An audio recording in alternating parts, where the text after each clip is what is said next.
ஒரு ஏழை பெண்ணின் வெளிநாட்டு வாழ்க்கையில் நடந்த ஒரு உண்மையான சம்பவம். பள்ளிக்கூடம் போற வயசுல பாசம் என்னும் வலைக்குள் அகப்பட்டு திருமணம் என்னும் பந்தத்துக்குள் இணைகிறாள். என்ன தெரியும் அவளுக்கு? ஏழையானாலும் தான் இளவரசி போல் வாழ்ந்த வீட்டை மறந்து கஷ்டப்பட்டாலும் என் கணவனுக்காக வாழ்வேன் என்று கணவனின் கரம் பிடிக்கிறாள். காலங்கள் கொஞ்சம் கடந்து போகுது. குழந்தையையும் பெற்றெடுக்கிறாள். அதன் பிறகுதான் கணவனுடைய சுயரூபம் வெளியே வருது. போதைக்கு அடிமையான ஒரு கணவன். தான் மட்டுமல்ல, தன்னுடைய குழந்தையும் சேர்ந்து பசி பட்டினியில் வாடும்போது அவளும் தாய் அல்லவா? எப்படி அவள் மனது தாங்கும்? அப்போது தான் ஒரு முடிவெடுக்கிறாள். வெளிநாட்டு வாழ்க்கை. இதோ துவங்குகிறது நரக வாழ்க்கை. அவசர அவசரமா எல்லாத்தையும் பண்ணிட்டு ஓமான் நாட்டுக்கு பணிப்பெண்ணாக போறாள். தெரியாத மனிதர்கள், புரியாத பாஷை. இருந்தாலும் 4 சிவற்றுக்குள் அடைபட்டு அழுகிறாள். என்ன செய்வது? தன்னை நம்பியவர்களுக்காக எவ்வளவு கஷ்டமானாலும் தாங்குகிறாள். ஏனென்றால் அவளும் ஒரு தாய் அல்லவா? இப்படியே கஷ்டப்பட்டு ஒரு மாச காலம் வேலை செஞ்சுட்டு தன்னை எடுத்தவங்கள்ட்ட போய் கேட்குறான்.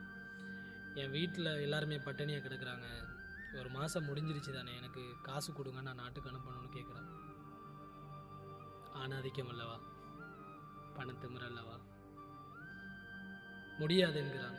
அது முடியாதுன்றது மட்டும் இல்லை, நிறைய இன்னல்களை சந்திக்கிறாள். தன்னுடைய கைகளை பிடிச்சி இழுக்கிறதும் ரொம்ப ஒரு பலவந்தமாக நடக்கிறதுமா நடந்துக்கிட்டு இருக்காங்க.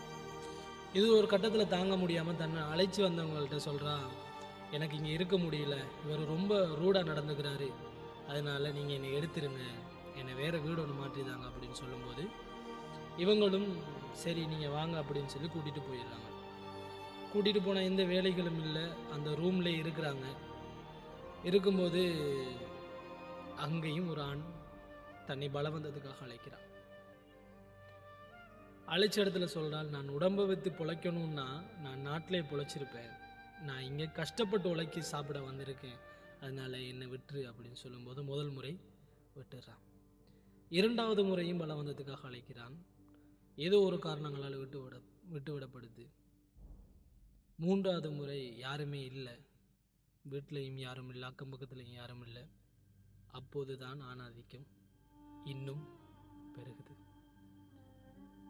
அந்த பெண்ணுடைய கையை பிடிச்சி இழுக்கிறான். இவள் வேணாம் வேணான்னு அழுகிறாள். அழுது கூச்சல் போடுறா. யாருமே இல்லை, என்ன செய்யறதுன்னு தெரியாது.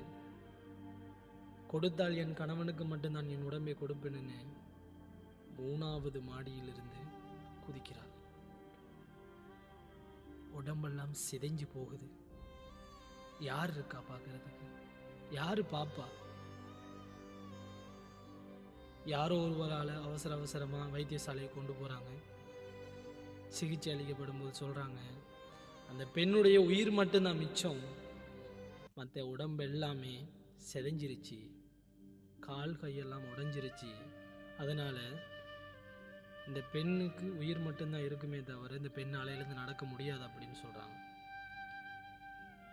சொல்லும்போதே அவள் மனதுக்குள்ள நினைக்கிறா, ஏன் நான் இறந்திருக்க கூடாது, ஏன் நான் செத்திருக்க கூடாது அப்படின்னு நினைச்சிட்டு ஓகே இதை அந்த வாழ்க்கையை வாழ வேண்டியது தானே அப்படின்னு சொல்லி கணவனுக்கு அறிவிக்கிறாங்க, இப்படி நடந்துருச்சு அப்படின்னு சொல்லி. கணவனும் போதைக்கு அடிமையானவன்.